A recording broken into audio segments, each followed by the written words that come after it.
Hello, hello. Welcome to round 3 of Blue Lounge, where we will be covering the third preliminary round of the QIUP World Universities Peace Invitational Debate 2017.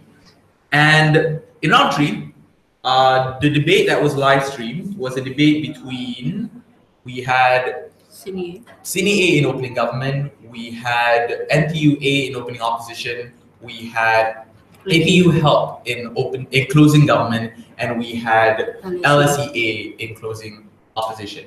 So the motion that was debated before the House was a motion that's a lot closer to home.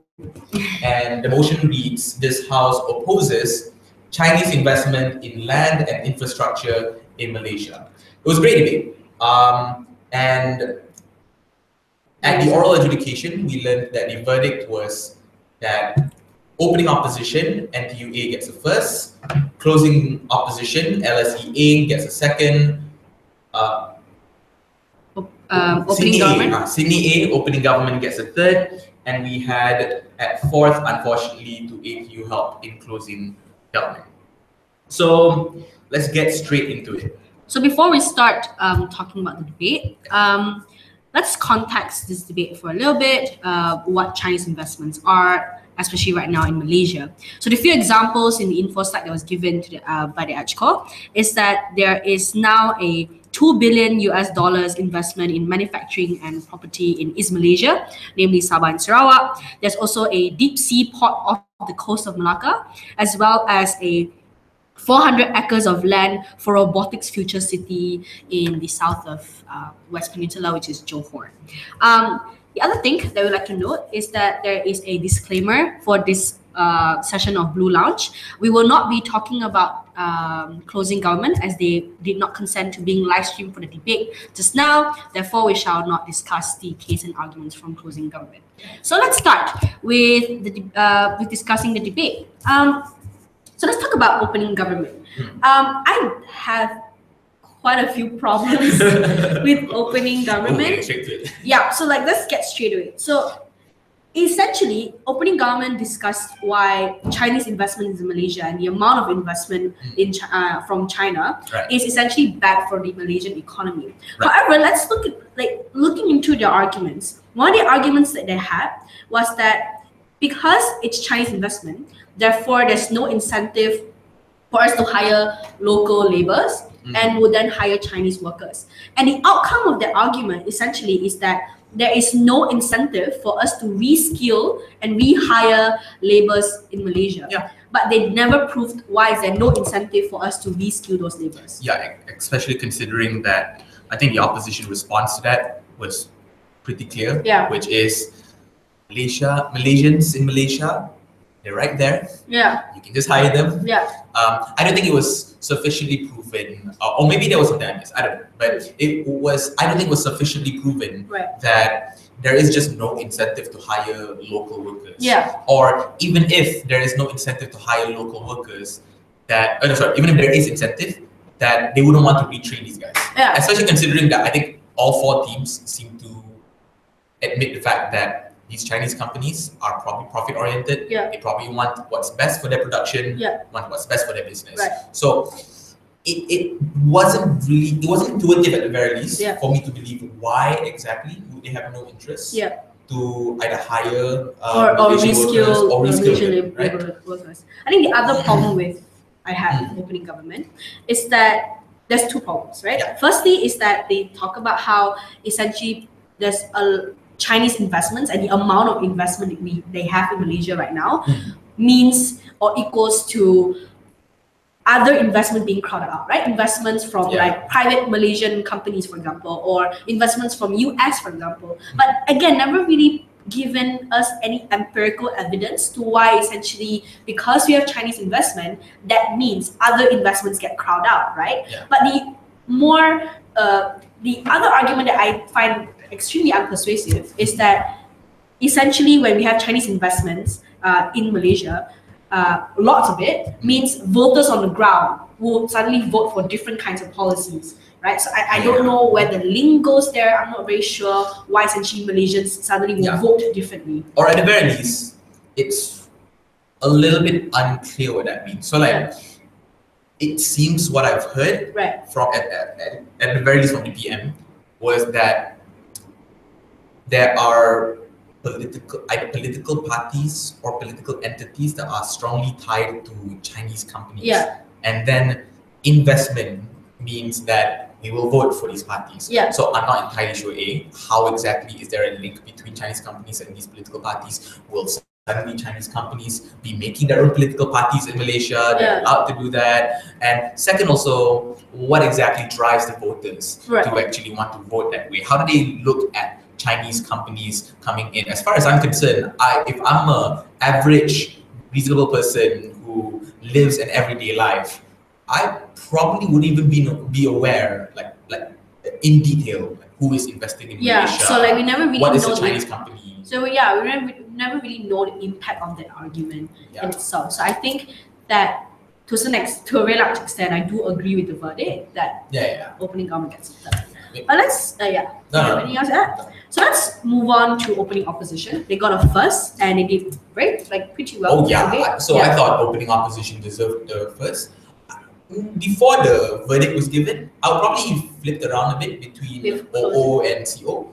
Reason being because I don't know, like sometimes the way I weigh contributions is sometimes if let's say opening opposition presented a claim and that these claims were substantiated and were proven to be likely, if CO comes in and tells me not necessarily more reasons to believe that the claim is true, but that I feel that the claim is definitely true after CO says some stuff, then I would probably contribute a bit more credit to closing opposition. But it depends on the situation, I suppose. Like maybe intuitively what opening opposition substantiated with was sufficient to believe the argument. But it depends on the impact. In fact, when we judge debates for that matter, like the term impact is also quite vague. Like, is it, do you believe in the argument more? Are you persuaded by the argument? argument? Persuaded by the argument more? Do you think it's more likely that by that logic you should be giving CO the win? Okay, anyway, I'm digressing. So OO was brilliant because I think OO just immediately comes up with the intuitive arguments in art. So it's all about trickle-down economy. It's all about capital inflow. So it's all about we need to make sure that infrastructure and land development in Malaysia exponentially increases at the quickest rate possible and is distributed to the most number of people as possible. So I think that was so like the fact that is an urgency was very well established in the leader of the opposition speech, especially co-opting that with analysis from both the LO and the DLO, arguing the fact that just the little amount of investment we do have. And also like how investments are concentrated in different areas or in specific areas like big cities, right? And I think that's problematic because it starves out like suburbs and rural areas or smaller states in Malaysia, and that's when when capital does not go into these places. So I love the fact that the DLO took the opportunity to just include, for example, we're in Ipoh. Let's look around Ipoh and let's compare that to Kuala Lumpur. I thought it was like, that was a very intuitive and a very fair assessment. And if you look at the examples of investment, the Chinese investment that like the EDGCO gave, you like states like Malacca, states like Sabah and Sarawak and Johor, if you look at the conditions of that state, it is very obvious that more flow to like develop those areas. We need infrastructures, we need big projects in those specific areas. So I think that even looking at the examples that was given, it's very persuasive to buy the argument from opening opposition.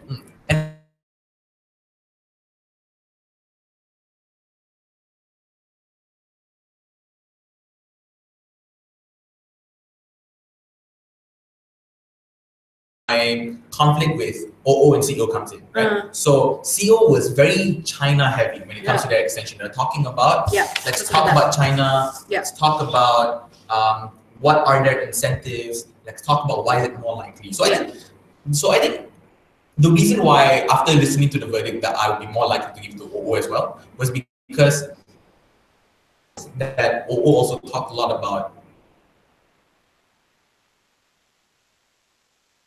political aspect of what drives China. So mainly it's all about maintaining, I wouldn't say maintaining order, that's a bit too extreme, but generally maintaining an influence within Southeast Asia, and at the same time realizing that Malaysia is, while maybe not necessarily integral, but at the very least a powerhouse in Southeast Asia, along with your Singapores and any other country that's doing well in Southeast Asia. I think that was like, though OO did talk about it largely and preempted that a lot. And I think however, I felt like the extension coming from closing opposition was very powerful in I think specifically contextualizing in ASEAN market, right? So I think they were the only team who also like sort of paint China in a better picture in comparison to other teams. Like they were giving China like a benefit of the doubt. Like, look, China is a good investment.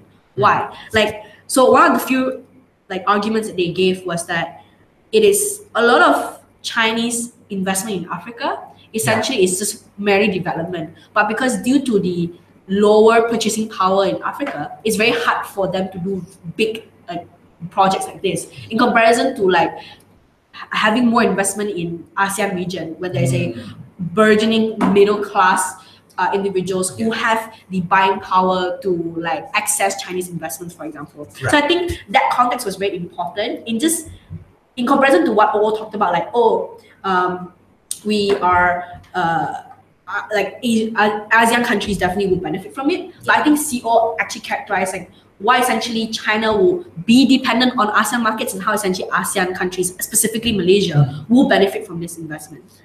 I think it's probably the reason why I won't be surprised at all if the judge would give him the win to see. Because I think what constitutes as a sufficient and then added value to an extension or to a claim is very subjective. You know, like I can just imagine or just hear like a judge just ringing in my ear saying that, oh, like sure, like OO gave a fair claim to see what to show why China wouldn't pull out, or why China have an interest to invest in infrastructure to make it easier for everyone. But you know, I still don't know much about China, or I still don't know the character or what's really invested in China. So you don't know what the context of China. So this same judge, I could easily imagine using this line of thought would have just given the way to CO because it seems that there's a lot more illustration as well as trend analysis over what is the economic incentive of China, for example. For example, like in CO, the fact that a very clear illustration over the comparison between the value of the Malacca Straits compared to how the One Belt, One Road over the north of South Asia. Like just the comparison of how these two are very equally valuable things anyway, shows to me that Malaysia actually is a very important source of source of capital, but a very important part to what China wants. And I think that I think that was also highlighted in opening opposition when they talk about how this One Belt, One Road initiative don't necessarily pass through Malaysia. Therefore, essentially Malaysia might be excluded out of that benefit of being able to trade with other parts of Asia. So therefore, Chinese investment, direct investment from China essentially provides a really good alternative to the lack of investment in Malaysia, or the fact that Malaysia probably can't fully participate in the One Belt, One Road initiative by China. That's fair. But I think in the end, just one thing that I really appreciated from the entire op bench was just straight up bringing in comparatives. Like Gov can argue how China is likely to behave as much as they want. Gov can argue why they would pull out. Gov can argue why maybe even perhaps the people in Malaysia just wouldn't be happy or will vote a certain way. After or during the Chinese investment period, but in comparison Op just said capitalism. Like we need money, and we need money fast, and we need money today. So I'm like, that's a fair comparative, and there's also a fair balancing of why that's a lot more important than a lot of the supposed harm or benefits that was argued in the government as well. So solid stuff. I thought it was though slightly messy, but I think it was a very entertaining debate. It was very messy, but close to home, I can relate. It's like, okay, that's fair. So it is lunch now, And we have one more round. Yeah, really. We have one more round before the break announcement, because this tournament is including 4 preliminary rounds and a break to pre-semifinals. So you will see us again after round 4. So please stay tuned. And if you have any discussion, comment down below. Yeah, comment section.